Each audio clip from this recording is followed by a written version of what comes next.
Allow me to introduce myself. I am the last sane sports fan. I am a genius by trade. I just knew too much. Does that make me crazy? Does that make me crazy? Does that make me crazy? Possibly.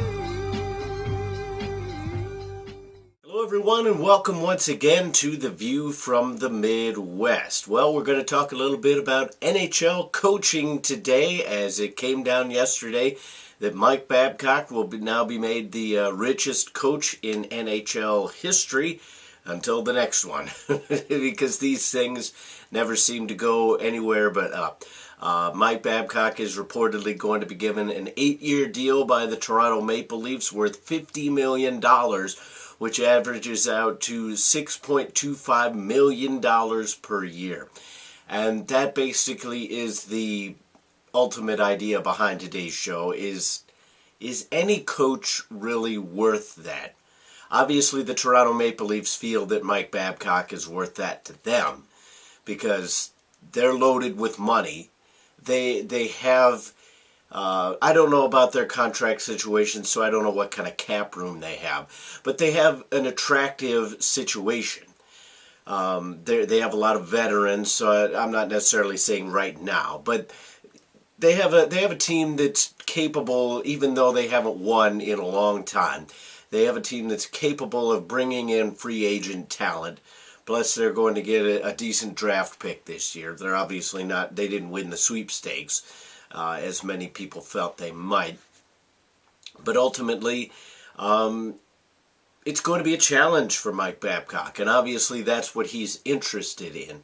The man said himself pretty much in his press conference that a lot of people were questioning after 10 seasons with the Red Wings, why didn't he stay there?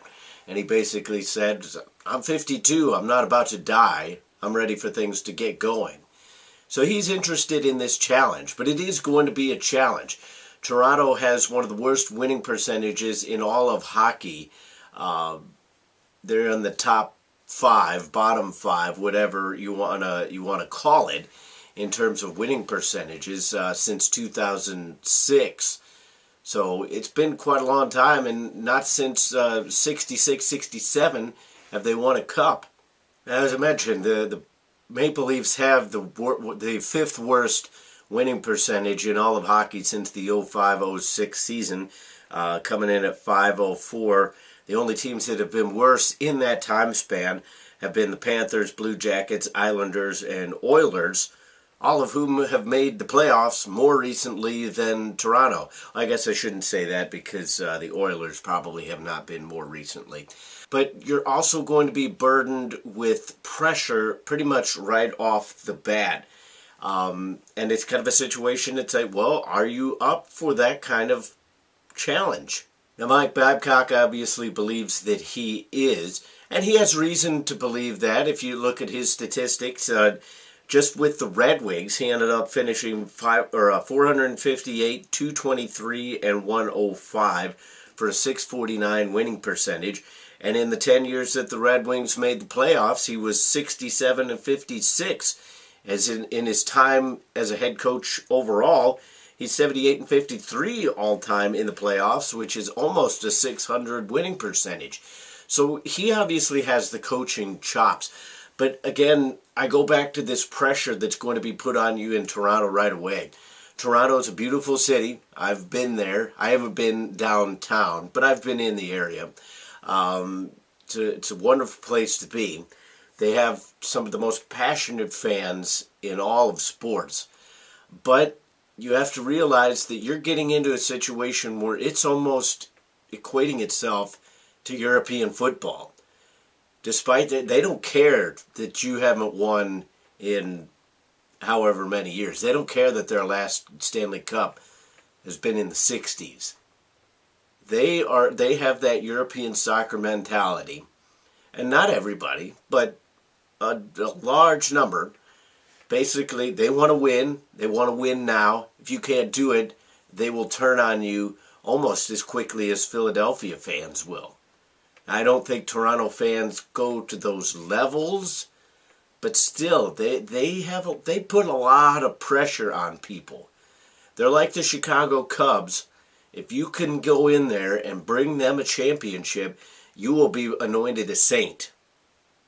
But if you can't win it, then they will turn on you fairly quickly. And that's the situation that Mike Babcock is putting himself in.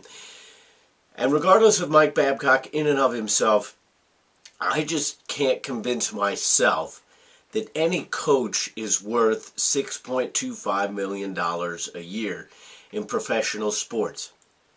Now, professional hockey is one of the few sports out there to where the coach still honestly really does matter.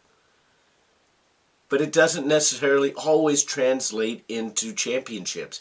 Mike Babcock, for as great as he is, and he is a great coach, he's gotten Canada gold medals, he's won a Stanley Cup, but only one in 10 years with the Detroit Red Wings. That is the surprising factor, is Mike Babcock, for all his success, for as great as the Red Wings were under him, they kind of slid off. He was the coach back in 05, 06, I do believe, or 06, 07, something like that. They won in 08. Since then, they've made the playoffs, obviously, every single year. But really, in terms of what ultimately you play for, Mike Babcock hasn't won the championship very much. Now, that's taken nothing away from him. As I said, he's a great coach. A lot of that has to do with aging talent in Detroit, retiring talent. But it's reasonably expected that you might win a Stanley Cup with Nicholas Lidstrom on your team. Then all of a sudden he goes away. The Red Wings don't do quite as well. So is Mike Babcock going to be this magician that's going to spin gold out of straw for the Toronto Maple Leafs? Because right now that's what they've got. They've got some aged talent, still good. Dion Phaneuf, I think, gets more flack than he deserves. But he's not necessarily going to be that cornerstone defensive player that's going to win you the Stanley Cup. He can help, but he's not necessarily going to be that cornerstone, that centerpiece. So Toronto's got to pick up a lot of players here before the Maple Leafs are really going to make a charge. And again, Mike Babcock, I said he's a great coach. Despite the fact, and I mentioned this, kind of get off on a tangent as I'm prone to do, I just don't think anybody is worth that kind of money. The St. Louis Blues went after Mike Babcock. They've put themselves in an awkward situation when it comes to their own coaching situation. We might get into that in tomorrow's show. But I'm glad that they didn't throw this kind of money at a coach. That kind of money can be better spent elsewhere. The money spent on a coach does not apply to the salary cap. So it's an issue just of Toronto has that kind of money to spend. They wanted to spend it. They wanted to make the big splash. They wanted to get a coach that they could feel could motivate their players to great things. But that's a lot of money. Toronto can afford it. Obviously, Buffalo thought they could afford it. They were willing to spend, reportedly, there's no confirmation on this, but reportedly they were willing to spend the $50 million as well, but over 10 years. I just don't see it. Mike Babcock is a great coach. Congratulations to him on the contract. Best of luck to him. I mean, he's got things going against him right from the get-go. Toronto hasn't won since the 60s. No Canadian team has won since 1993. I hope you enjoy your money, Mr. Babcock. I don't know that the situation is necessarily any worse than Detroit, because they were starting to fall back. They had to really make a push to get into the playoffs. So I understand moving on and getting a new challenge.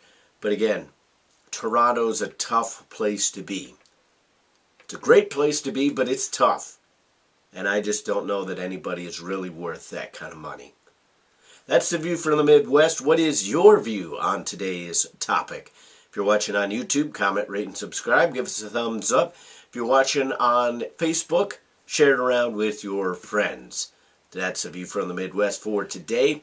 Until the next time, I'll see you then.